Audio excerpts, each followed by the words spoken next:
Hello there, my fandom friends. My name is Jenna, and welcome to my channel. In this video, I'll be discussing my thoughts, Easter eggs I picked up on, and some predictions I have in regards to episode 3 of Obi-Wan Kenobi. There won't be much breakdown of the episodes in this video, so I'd highly recommend you watch the episode before listening to my thoughts. I don't want to spoil anything for you, and there will be spoilers ahead.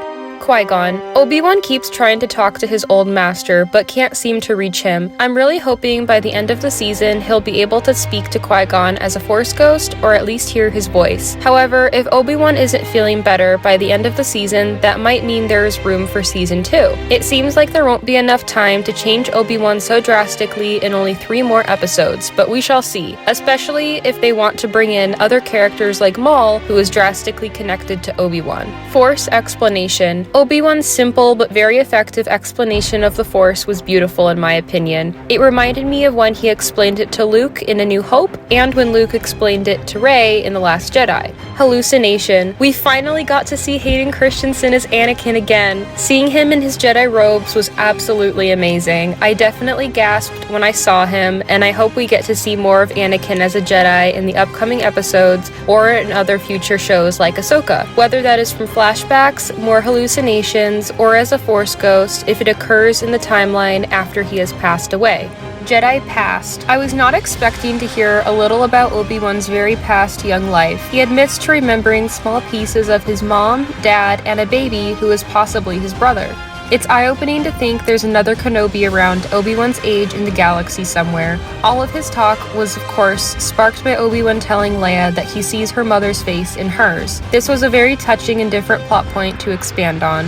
Jedi symbols. The instant Tala explained there were Jedi who had passed through the safe house, I knew there'd be some exciting connections made. Quinlan Vos was the first Jedi revealed, which was so thrilling for me. I enjoyed his character from the one episode of Clone Wars he was in, as well as what I read about him in the book Dark Disciple. That book is one of my absolute favorite Star Wars books I have read, and it makes me super happy to find out that Quinlan is still alive and helping Force-sensitive children. Everyone's been trying to guess who has saved Grogu since we found out about him, and I think this is a huge hint that Quinlan may have saved him, and I'd absolutely love that. Also, there are some other names written on the wall that I'd love to find out who they are. I'm not a translator for the different Star Wars languages, but I'll be on the lookout for any translations people make. I'm really hoping Kanan will be on the wall. I think it would make perfect sense for his name to have appeared on the wall sometime before the timeline of Rebels. Quinlan's message on the wall is certainly a code to crack for something important.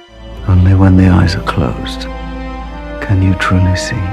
It could mean multiple things, but the first thing I honestly thought of was Kanan. He was blinded and had to learn to see through the Force with the help of the Bendu. This message may have been a subtle connection to Kanan, but I'm sure there are others too. If you have any thoughts about what you think this message means, I'd love to hear from you. Ned B. There is 100% a living person in that droid. Its actions are very human-like. The main thing that is stumping me is how tall they are. When the loader is standing next to the stormtroopers and Obi-Wan, they just seem abnormally tall for the characters I'd like to guess they are. My first thought was that the person inside was Cody or Rex. There have been rumors of both of our loved clones making a live-action appearance soon, but that loader just seems too tall to be one of them. Unless it's Wrecker, who is much taller than the other clones and much more muscular. He actually would fill that droid disguise very well. Quinlan Vos himself is tall and could be playing the role inside the loader as well, but it seems like he would be off saving more Force-sensitive children at this time.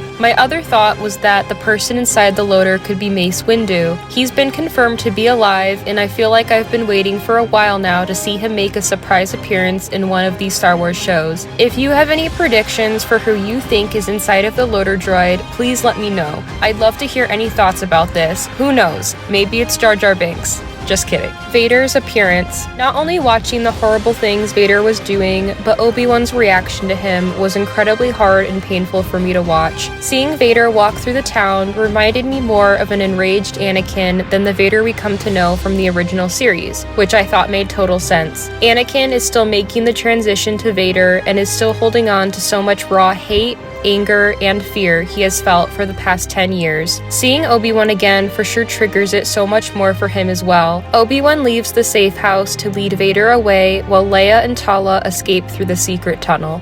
Secret tunnel! Secret tunnel! Fight scene.